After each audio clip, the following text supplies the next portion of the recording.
I didn't hear the door.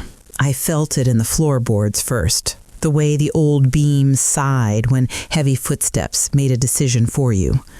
The lock slid home on the other side of the guest room, and my heart did that rude thing it does when you realize your future might be decided without you. Outside, the wind dragged its knuckles along the clapboard walls, and the last light of a Vermont afternoon unraveled into blue. "You sign where I put the sticker," she said through the door, voice crisp as an invoice, "or I file the emergency petition by noon and the state makes choices for you." Her name is Lila Avery Chase. She has a watch you can tell the time by from across a room and a smile that doesn't move her eyes. She also has my driver's license, my phone, my keys, and a letter a doctor I used to respect typed with one hand and looked away from while he printed with the other. The letter says, "I am confused." The letter says, "Guardianship." It was addressed to a judge whose clerk I have never met, but who probably drinks her first coffee watching the ridge lines brighten like a bruise healing. The pen on the tray is heavy and expensive. It rolls until it finds the tiny grooves someone gouged into the wood a long time ago. Maybe with a key, maybe with a wedding ring. Maybe that person had a choice. I don't. Not according to the letter. I press my palm to the cold glass of the window, and the Melton presses back. A crow drops into the bare maple like an angry thought. I can hear a truck at the top of the drive, the contractor Lila called to measure the life out of this place. She thinks this house will give her the square footage for her happiness. She thinks I won't have the courage to wait. Here is what I know. I am 64 years old. I have washed the last breath out of a stranger's hair with hands I didn't recognize as my own. I have slept in chairs, kept vigil under fluorescent halos, and learned the exact weight of mercy. I am not confused. I am not alone. And before Lila walks back in here with a new document and a colder smile, I'm going to tell you how a woman like me who did everything right, who took the night shifts and the double shifts, who showed up when it was raining and when it hurt, ended up with a pen on a tray and a future someone else picked out. Then I'm going to tell you how I decided to pick it out myself. My name is Clara Whittemore. Don't worry about the time. In about 90 seconds, she's coming back. If you're still listening by then, you'll understand why I'm not the one who should be afraid of a locked door. I became a nurse the year my mother forgot my birthday. I was 23, standing in her little kitchen in suburban Pittsburgh with a store-bought cake that leaned like a tired building, when she looked at the candles, blinked, and asked if we should freeze half for your brother when he gets out of school. I didn't have a brother. She had what we didn't yet call Alzheimer's. In 1984, we called it getting forgetful, and we tried to patch it with Post-it notes on cabinet doors. Plates, sugar, please don't turn this burner on. I took the first job I could find that would teach my hands to be useful. An east wing of a community hospital in Boston would have me if I could stand on my feet for 12 hours without complaining. I learned everything that matters not from doctors' rounds, but from the night aides who hummed Patsy Cline under their breath, from the respiratory therapist who taught me how to listen under the noise, from the janitor who told me grief was like a hallway in a power outage. You feel your way along until the lights come back on, and then nothing looks the same. Hospital time isn't time. It's an elastic thing that pulls tight between beeps and then snaps when a child laughs in an elevator. I stayed in that flex for 35 years. I learned shortcuts that weren't shortcuts but survival. I developed forearms a tennis coach would envy and a back that read thunderstorm warnings better than an app. I married a good man who loved me enough to know that when the unit called because Mrs. Ramsey's son had finally made it, I was going back in. We had a daughter who grew into a woman who uses the word boundaries the way I used to use shifts. We divorced without drama when we realized we'd pawned our tenderness to pay for our exhaustion. Our daughter, June, stayed in Oregon with her father because her friends were there, and her life had been built without the scaffolding of my schedule. I moved north because I liked the silence of it.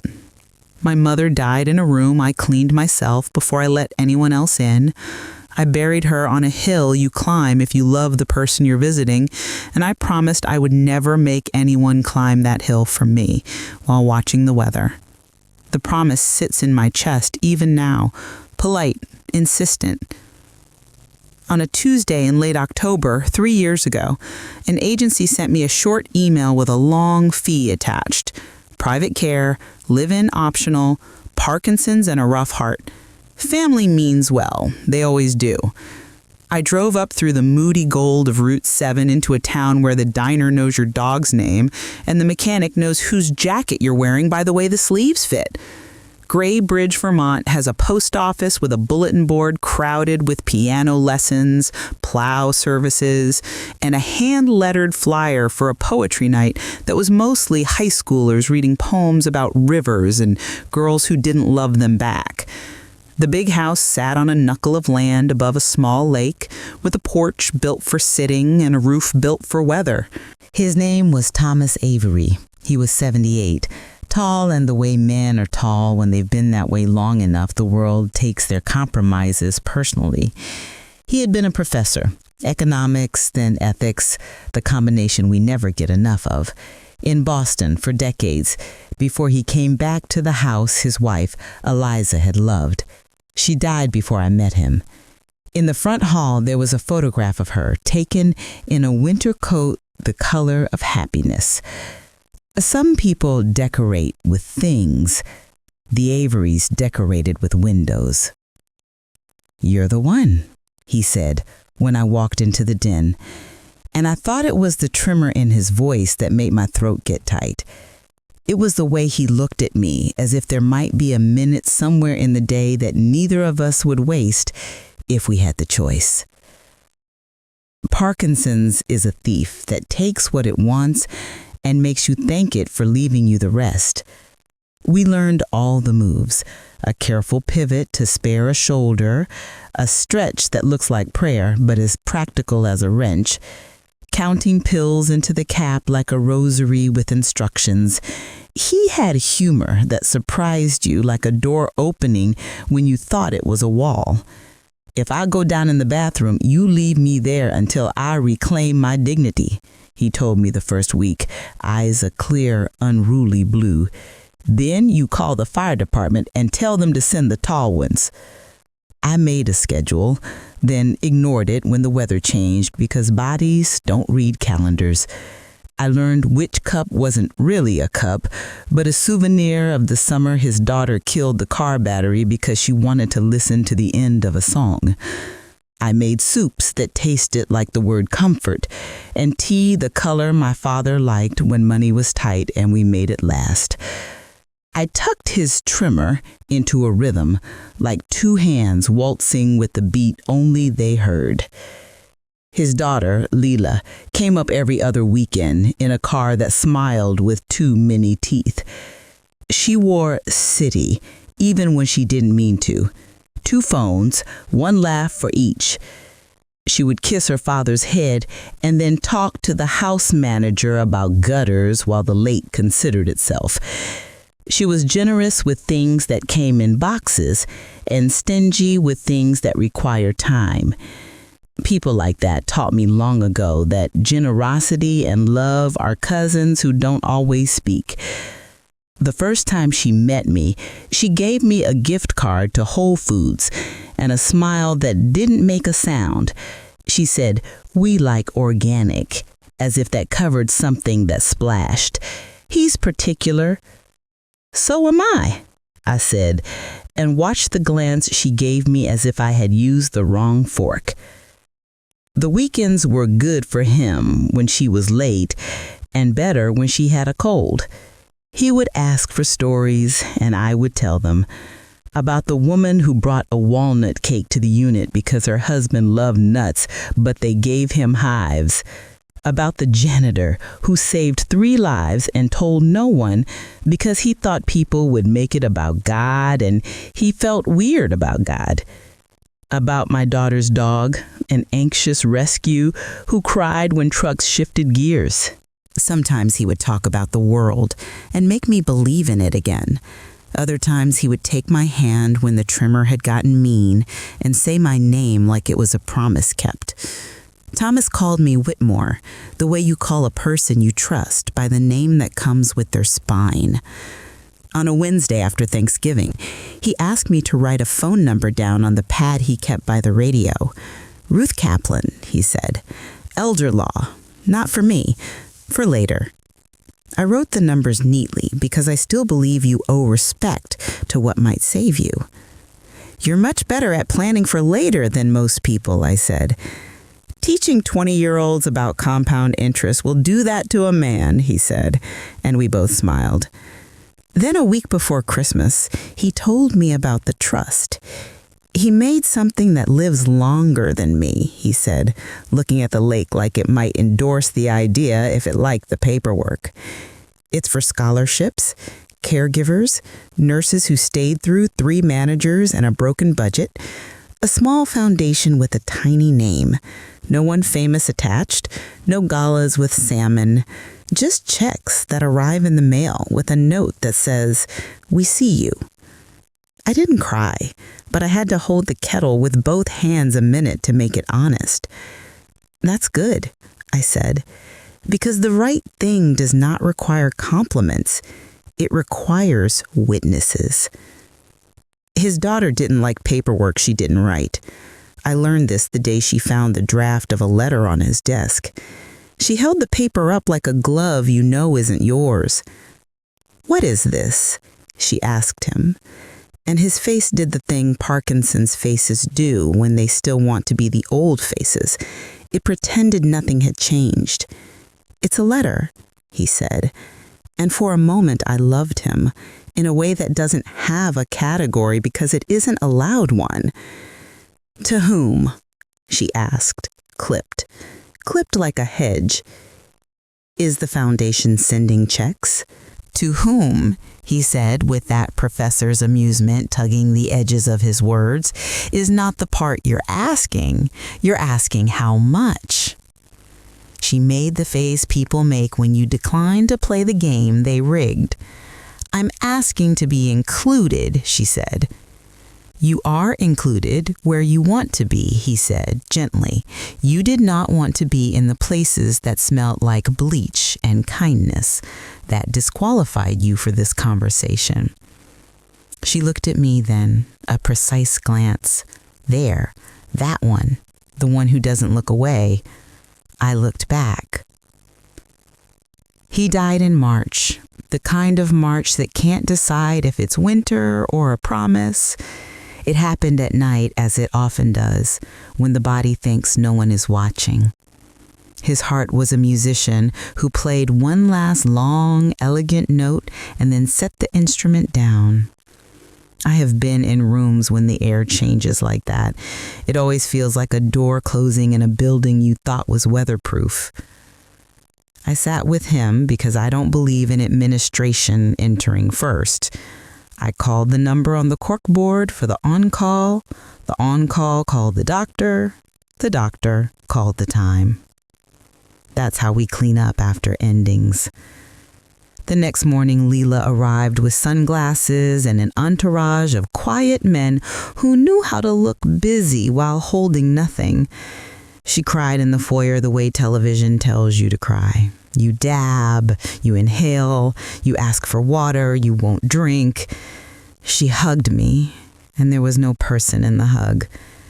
"Thank you for everything you did for my father," she said, voice pitched to the staff's ears. "We will never forget it." I believed half of that sentence, the wrong half. 2 days later, an accountant with cufflinks the color of a good bruise called me by my first name like he thought we might be friends if he met me at a club he would never go to. He spoke in a language that sounds like English but is made of clauses built to keep the people who matter in the room and the people who don't matter at reception. Miss Widmore, as you were made aware, there are a number of instruments to be administered. The family needs some time in the residence to grieve privately. We'd love to put you up at the inn in town for a week while things settle." I knew what that sentence was, a friendly relocation disguised as gratitude. "I live over the garage," I said. "My things are there. My life is there." "Precisely," he said, and smiled like a realization had just shaken hands with him. There is a moment in most women's lives when someone who thinks he is being polite hands you a small insult with a napkin. If you accept it graciously, the napkin becomes a contract. If you decline it, a different kind of document appears. I packed my bag. I left my favorite mug on the counter above the dishwasher because I trusted kitchens to keep secrets better than people. And I told myself I would breathe like a person whose breath belonged to her. At the inn, the woman at the desk slid me a key across a wooden counter that had been varnished by hands and years. "No credit card needed," she said, and her smile was the first honest thing I had seen in 2 days. "Mr. Avery used to give us poinsettias for Christmas. You tell me if you need anything, and you can have it. And if you don't tell me, I'll mind my business." Someone knocked on my door that afternoon at 4, and when I opened it, a man in a suit stood there with a folder he didn't want to be holding. "Miss Whitmore," he said, and used the tone cops use when they stop you at a light because your tail light is out. "I'm Dr. Halpern. May I come in?" He had been Thomas's doctor. He'd once told me I was a godsend for keeping a small note on the fridge that said which nights were bad nights and which ones were storms. He'd also gone to medical school with Lila's husband. "I'd prefer the porch," I said, stepping out and shutting the door halfway behind me. The spring wind kept its hands in its pockets and pretended it wasn't listening. He passed me a letter printed on thick paper. It said things about cognitive impairment. It said my decision-making appeared compromised. It said my personal safety might be at risk if I lived alone. It said guardianship and temporary and emergency. It was signed by a man who didn't look up as he typed because he had rehearsed betrayal somewhere that paid better. "You know me," I said, very quietly, because the quiet was mine, and I didn't want to give them the noise, too. "You know I am sharp as a tack and twice as useful. Why would you write this?" He took a breath and didn't use it for truth. "It's standard. It's protective. It doesn't have to mean anything more than oversight for a little while. We want you safe." "Some men," my first nurse preceptor told me on a night when 3 alarms were singing the same bad song, "can't say we want control if you hand them a script. So they say, we want you safe and hope you're tired." "Who asked," I said now, "for this letter?" He looked at his shoes. "The family," he said. "It's better if you cooperate. It will be easier." There are words that taste like pennies in your mouth. That one did. I called the number on the pad by the radio. "Ruth Kaplan," said a voice that sounded like it ate problems for breakfast and asked for more. "Tell me everything." I did. She listened like listening had a salary. She told me what emergency guardianship could be misused to do and what a scissor and a copy machine could cut free. She told me she'd be in Graybridge by morning. They didn't wait for morning. At 11 that night, 2 men from a private security company that puts elder safety on its website picked me up from the inn like I was a package. "We've got orders," they said. "We're to take you to the house for your own protection until tomorrow's hearing." "You can refuse," the night woman at the desk whispered, teeth barely moving, "but I can't promise who the sheriff plays cards with on Fridays." "I'll go," I said. "I'll use their door and my brain." Back at the house, Lila showed me to the guest room with a smile like the receptionist at a dental office right before the root canal. "We need to keep things orderly," she said. "There's been a lot of stress for everyone." "Orderly," I repeated, as if the word were an apple we were going to share. The next morning, my phone was gone. My bag had been unpacked by someone who folded my underwear like it might testify. The window opened only 4 inches because somewhere along the line, an insurance adjuster made a rule and people obeyed it. When the door locked behind her, I swallowed my panic and went fishing. I had a pen in my hand that I didn't sign with because I was busy unscrewing it. Inside, tucked where the spring would have been, there was a battery the size of a truth. It was attached to a tiny camera with a lens like a freckle. People give nurses pens like they're candy. I had invested in one that watched back. I set it on the tray where she had put her fancy pen like a queen setting down a sword. If she'd asked me why I had a camera disguised as a pen, I would have told her the truth. I don't let people narrate my sanity anymore. At noon, the lawyer showed up. Not Ruth. A man in a blue suit whose lapel pin said he took himself very seriously. He sat across from me with a clipboard and a smile that had never waited in line for its turn. "Miss Whittemore," he said, "we're hoping to avoid a formal process. The family wants to support you." I've been in rooms where the word support was poured like warm tar. I let him talk. I let him say transition like it wasn't a shove. I let him say assisted community like he had ever visited one that didn't smell like abandonment and lemon polish. Then I asked for water. He left the room to fetch it himself because people who bring you bad news like to deliver it as if they were bringing muffins. When the door clicked, I touched the side of my eyeglasses and the little light in the corner went from green to red. The glasses weren't a camera. That would be too cute. They were a transmitter. The camera was the pen on the tray, and the transmitter was kissing the pen like a cousin at Christmas. The signal went where it needed to go. The day before Thomas died, he told me a story about the first time he taught a class he wasn't qualified to teach. They needed someone to fill in for Ethics 101, he said. I walked in and told the kids, "I don't know as much as you think I should know. What I do know is this: who benefits, who pays, who gets to decide. Ask those 3 questions and your conscience won't need a map as often."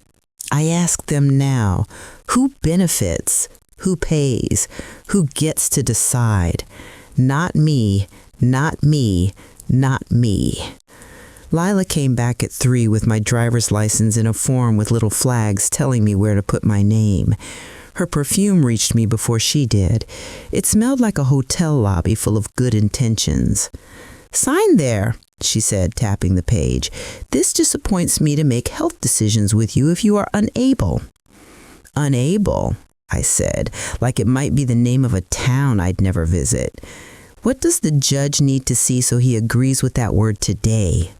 She smiled with small teeth. "This is temporary," she said. "We can avoid the judge entirely if you stop being stubborn." Temporary is a word that can last a lifetime if you hand it your throat. "Tell me something true," I said, looking her in the face. "Say one true sentence about me that isn't flatter and isn't cruel." She blinked, surprised. "You are dependable," she said. "You come when called." I laughed one softly. "You don't hear how that sounds, do you?" Her mouth made a shape most people would call a smile. "We'll figure this out," she said. "I'm on your side." The glasses blinked steady. Somewhere the signal went where it was supposed to go. The universe smelled like wood polish and snow. That night, while the house slept, the kind of sleep money buys, I lay awake and touched the small chain around my neck. On it was a locket the shape of a word I don't believe in. Inside was not a picture, not a hair, but a SIM card I had loaded in town using cash and kindness. The locket had one job: send what the pen saw to a place where the woman who could stop this train was already waiting on the tracks. Her name is Maya Torres.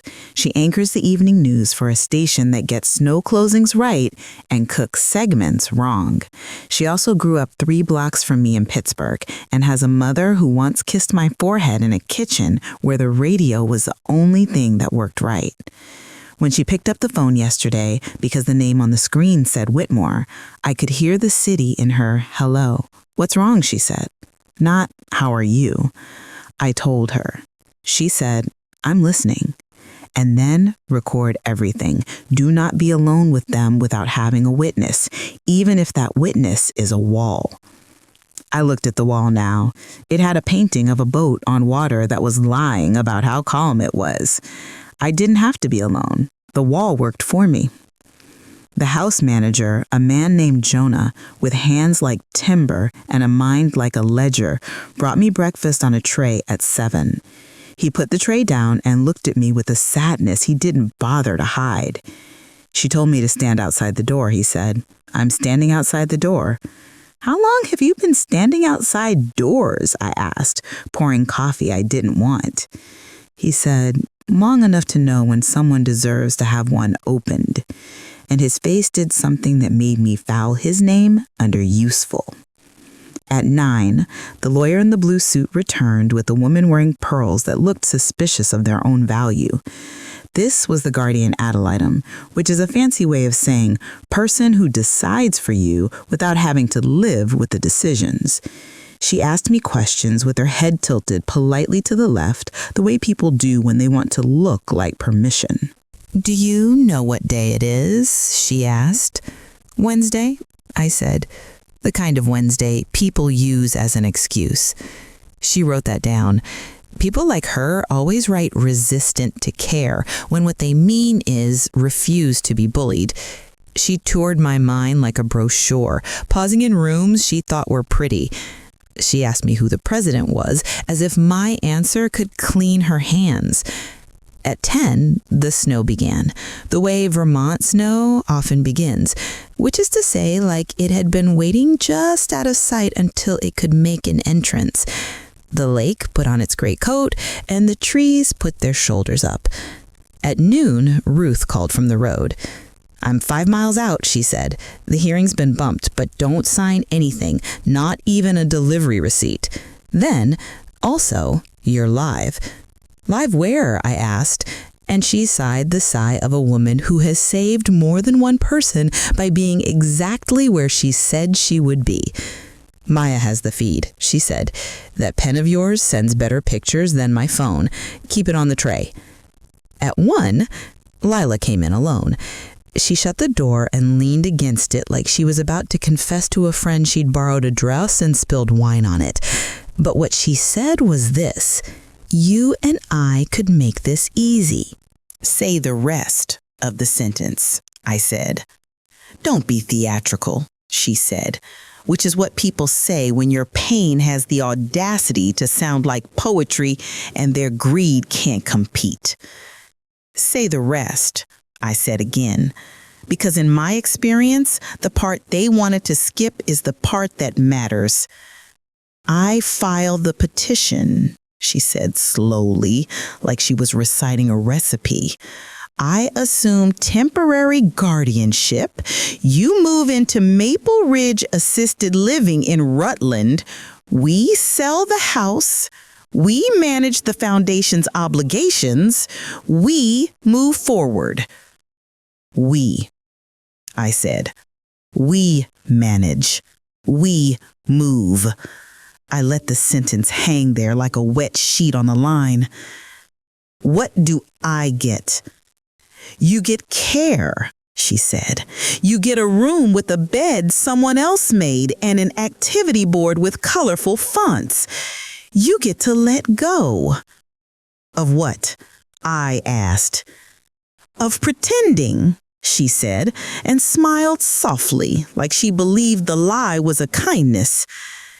It is an old story. Woman with the key tells another woman to hand her the lock and calls it safety. I'll think about it, I told her, and put my hand on the fancy pen like it was a thing I didn't know could save me. That night, the storm came in sideways. Jonah stood in the foyer stamping snow from his boots and swore at the generator under his breath when it hiccuped like a drunk. The lights blinked and then steadied.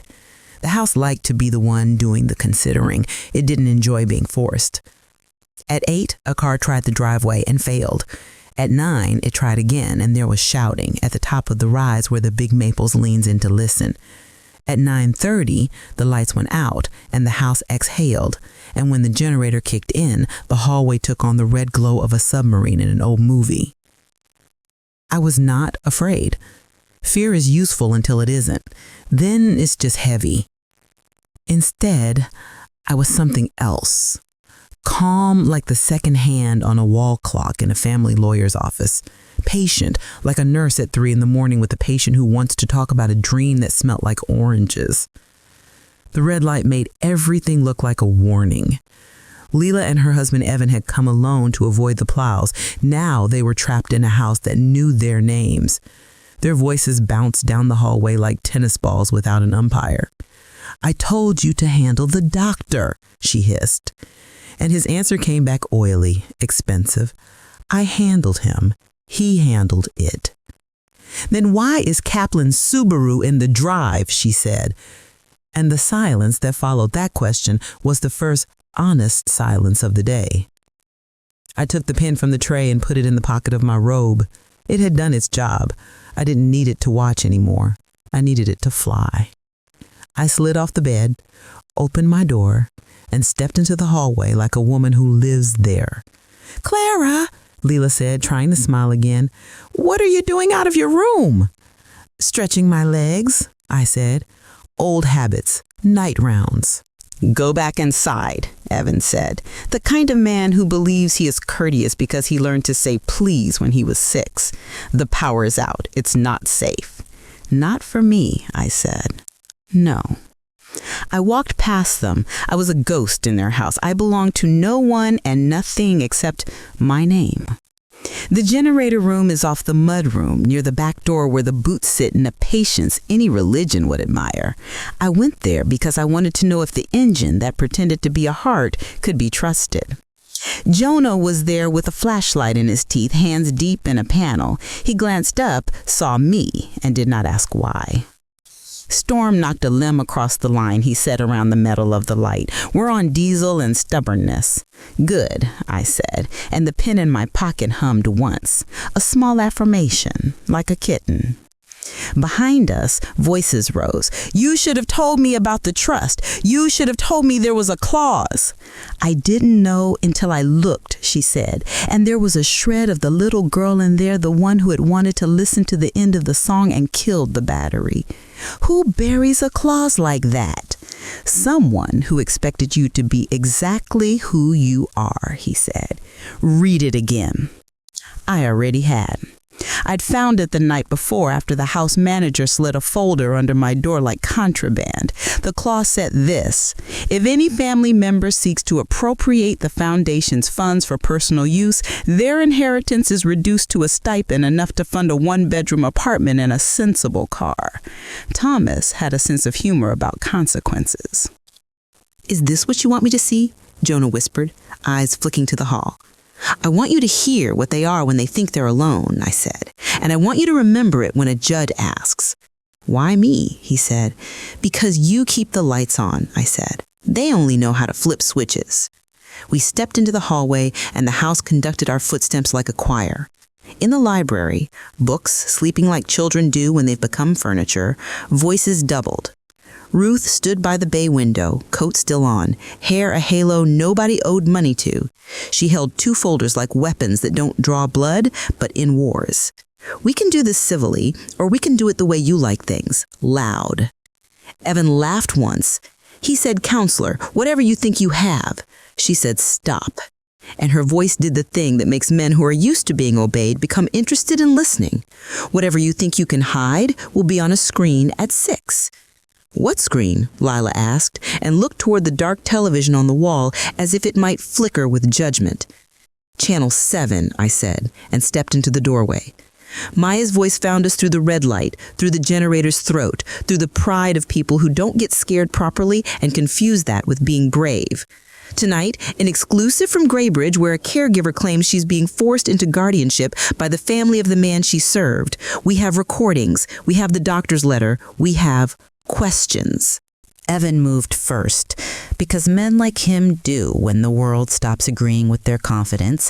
He lunged toward the sideboard where the TV cable snuck toward the outlet, and Ruth beat him there like a woman who grew up with brothers and learned to win. Don't, she said. The generator's temperamental. You tug that, we lose heat. Good, he said. Let it freeze. Let it record, I said, and held up the pen so they could see the tiny light that meant somewhere a woman was doing her job exactly the way she promised she would. You can't, Lila said, and her voice went thin. This is private. This is a crime, Ruth said. Private is for feelings. Crime doesn't get private. Turn it off, Evan said. No, I said. He stepped toward me the way men step toward women when they want to be bigger than their fear. Jonah moved without thinking and put himself between us like a tree that remembered how to be a forest. Back up, he said, and the flashlight beam found Evan's expensive shoes and made them look ridiculous. Everybody stop, Lila said, and for the first time there was something human in her voice. Stop, just stop. Clara, listen to me. You lived here. I know you think this is about money, but it isn't. It's about respect. Respect, I said, and wished Thomas had been there to hear the word treated so carelessly.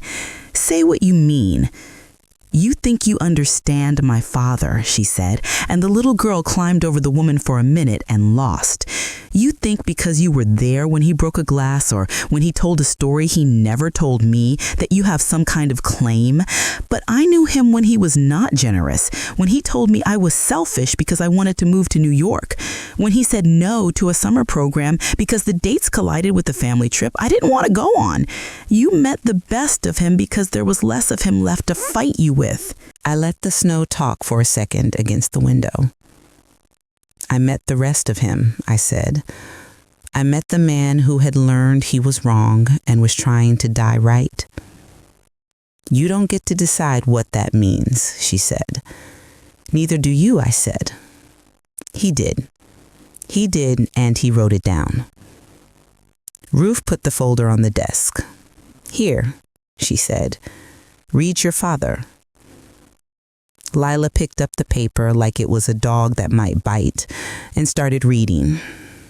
Her lips moved the way people's lips do when letters have become enemies. Her eyes did not move away for a long time. When she finished, she set the paper down with the hand that had stopped obeying instructions. It's a clause, she said. Clauses can be challenged. By whom? Ruth asked. The daughter who just filed to put his nurse in a facility because she made you feel replaceable? I never, she said, stopped, threw the sentence out, and got another. You were going to sell the house, I said. Don't decorate the truth like a cake and then pretend it isn't sugar. If you've never watched a person consider the possibility that they are the villain in a story they wrote, it looks like a weather report changing from sun to hail. It looks like the jaw working against something it doesn't want to say. It looks like a woman who has always been told she is good, realizing that good is a verb and she has not been conjuring it lately.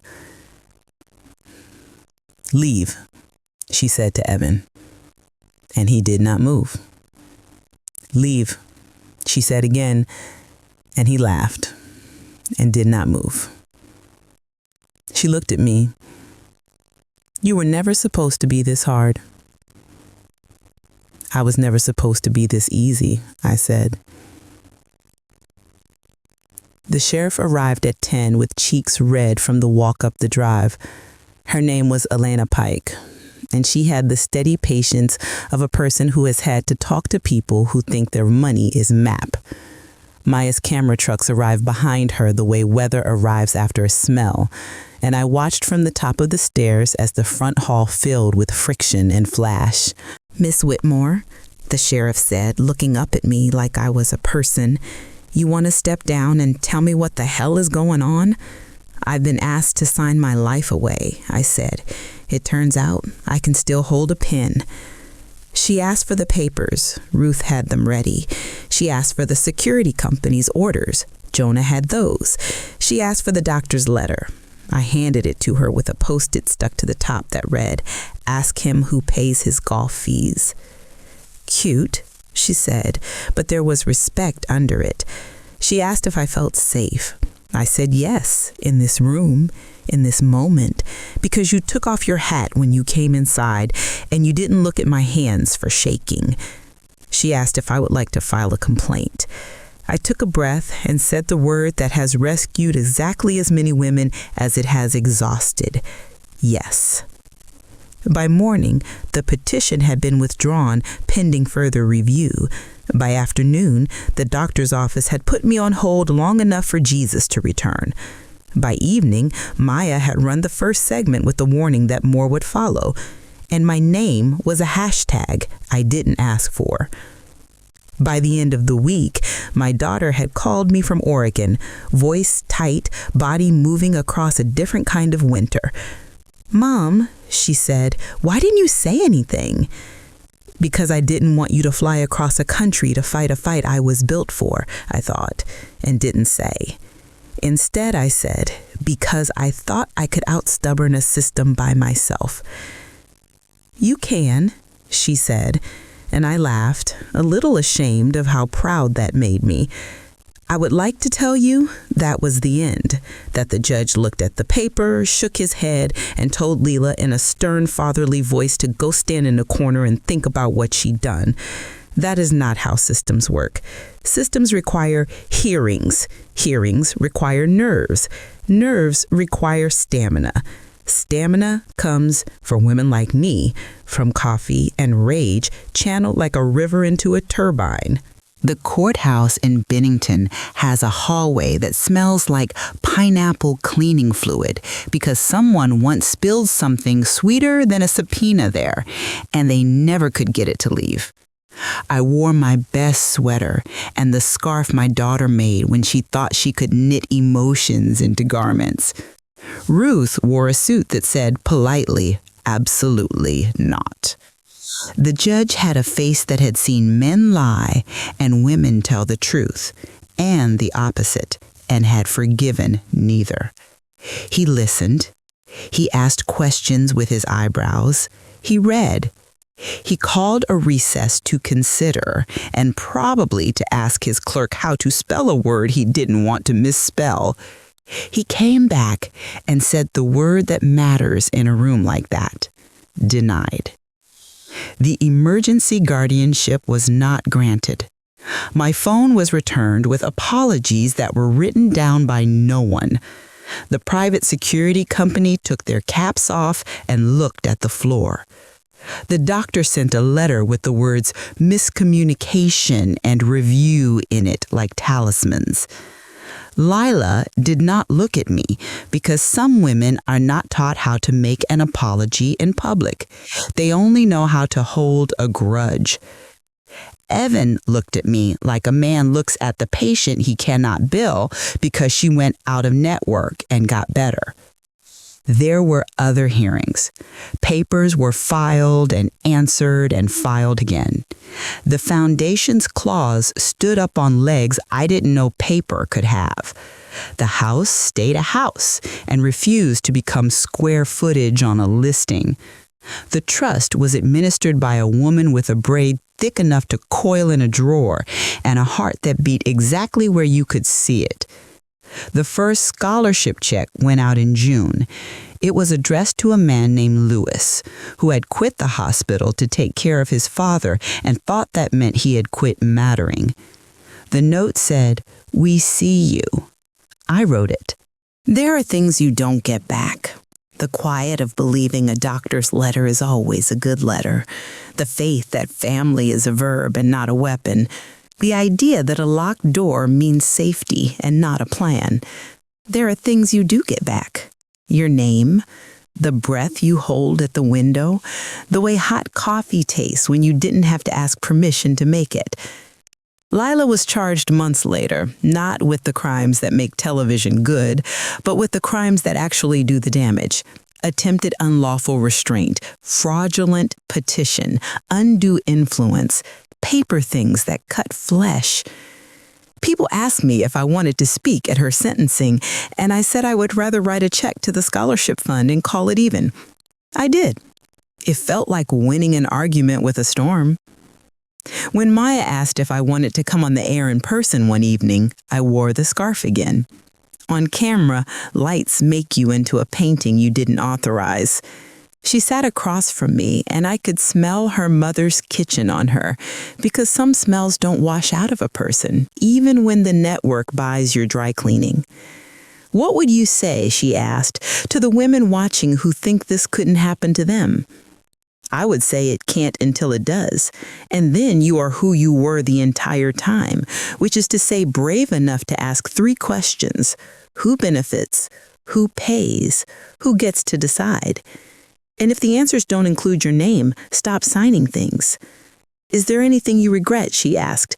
Yes, I said. That I did not ask for witnesses earlier. That I thought quiet was the same thing as dignity. It isn't. Sometimes dignity is loud. The first time I slept in the big house again, not because it was mine, but because it was right, snow fell in slow, honest sheets. Jonah left the generator alone. He had a new baby at home with a name he told me like a secret. I made soup. I stood at the window and watched my breath make little proof clouds that disappeared before anyone could praise them. The pen sits on my dresser now.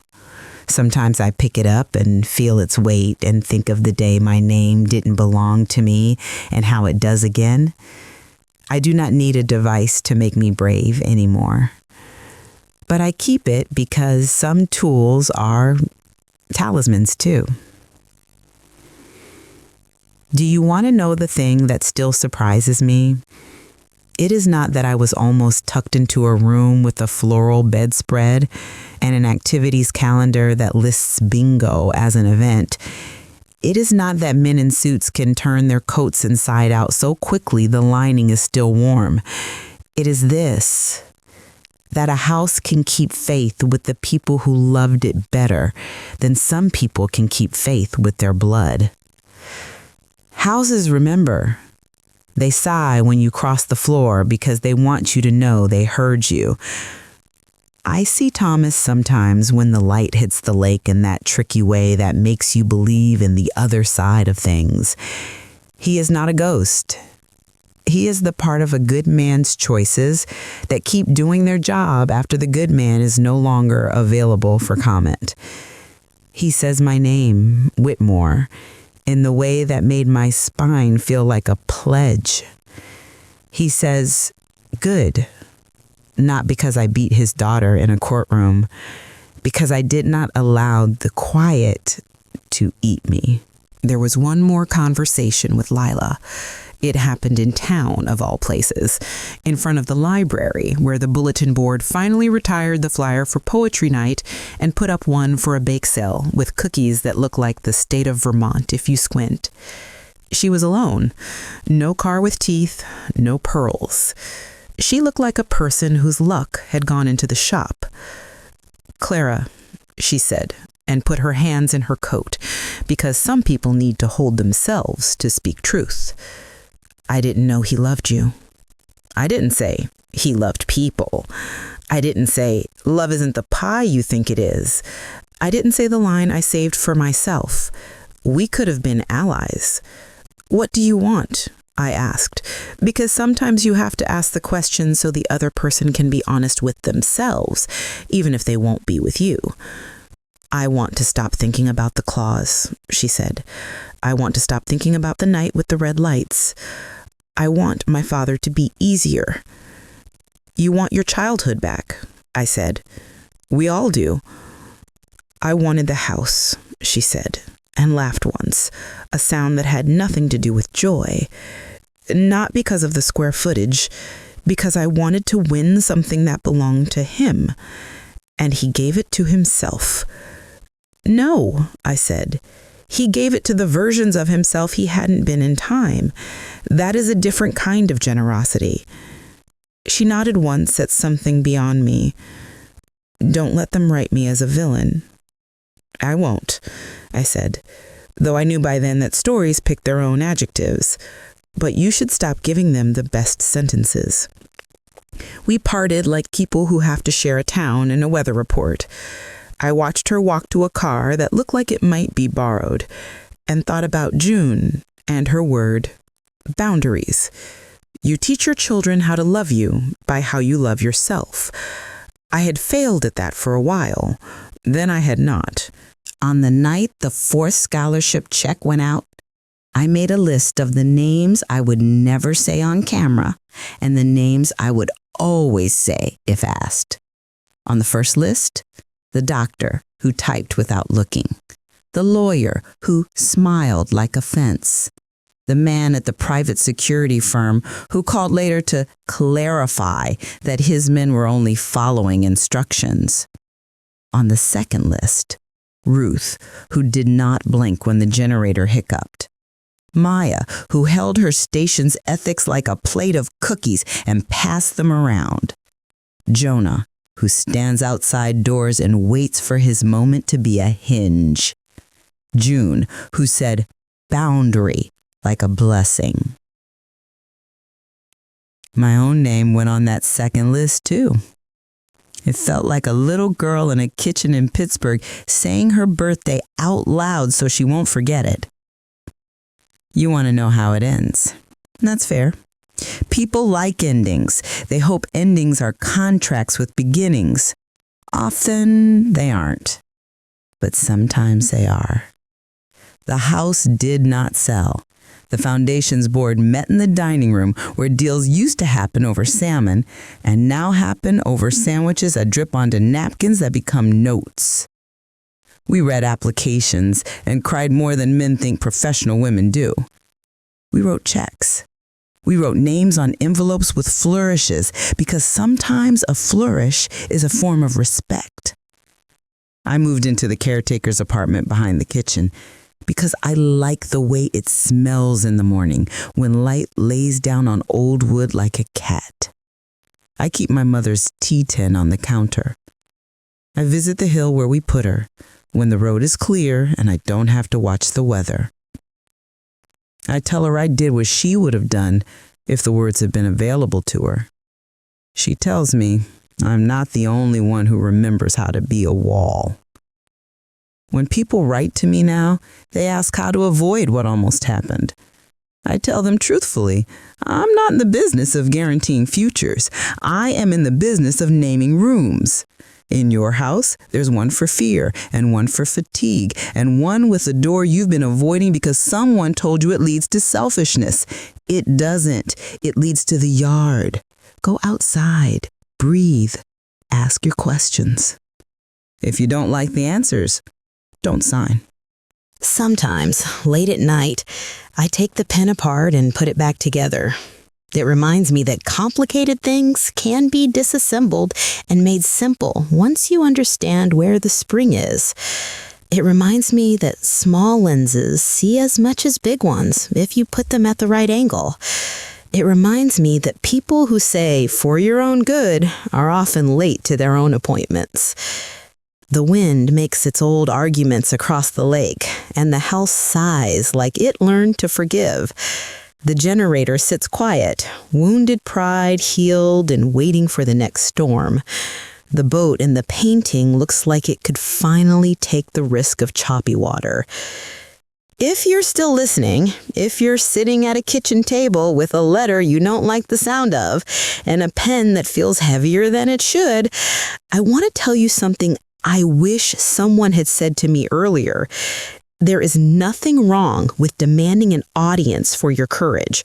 Do not be noble in silence when your story needs witnesses. Call them. The neighbor with hands like timber. The lawyer who knows no is a full sentence. The friend whose voice can cut a hole in a storm. Then pick up your pen, write your name, and do not forget it.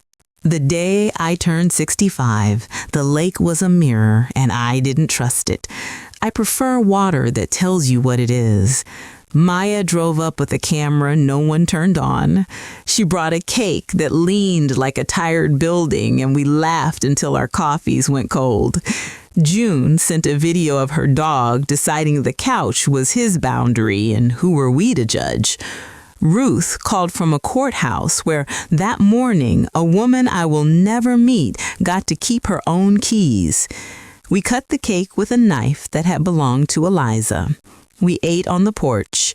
We toasted a man who wrote a clause that turned out to be a love letter to the person he had alas learned to be. We toasted a house that refused to become a number. We toasted my mother, who forgot my birthday once and gave me the kind of memory that can keep a promise. At dusk, I walked down to the edge of the water and put my feet into the cold like I was brave. I said the names out loud so the lake could have them. When I said mine, I said it twice. Back in the kitchen, the kettle clicked off on its own. The pen lay on the dresser, sleeping. The generator didn't even think about upstaging the stars. Someone will try again. Someone always does. The system is a machine that expects women to get tired first. I am tired. I am also trained for fatigue. I know how to nap sitting up and then get back to work. I know where the coffee filters live. When the knock comes, and it will, in someone else's house if not mine, I'll answer with what I've learned standing in rooms where people wanted to draw the map and put me in the corner. My voice has furniture now. It sits where I tell it. It does not apologize for taking up space. It welcomes the right guests. It doesn't pour tea for thieves. Out on the lake, a loon calls, because that's what loons do when you need reminding. I don't know what he's saying. I know how it sounds, like a story that is not done making itself useful. So I write this down for you, and for the woman who will watch the 6 o'clock news in a chair with a knit blanket over her knees and think, that could be me. And for the man with the pen someone else placed on a tray and told him to sign and be quiet. I write it for the judge who will see through the letter because his clerk drinks coffee from a mug that says, do not confuse my silence with agreement. I write it for the house managers who decide when the doors are actually locked and who they are locked for. I write it for my daughter who says boundary and means love, and for the girl I was in that Pittsburgh kitchen with a crooked cake and a mother who could not find me on the map anymore. Who benefits? Who pays? Who gets to decide? I do. And so if you ever find yourself in a room with a pen on a tray and someone smiling, the smile they learned from a brochure, look at the window. Put your hand on the glass. Feel the mountain press back. Remember the woman in Vermont who didn't sign. Remember that courage is a thing you can keep in your pocket if you fold it right. Then open the door, even if they told you it was locked. Walk out. Keep walking until you can hear your name said by your own mouth like it belongs to you. It does.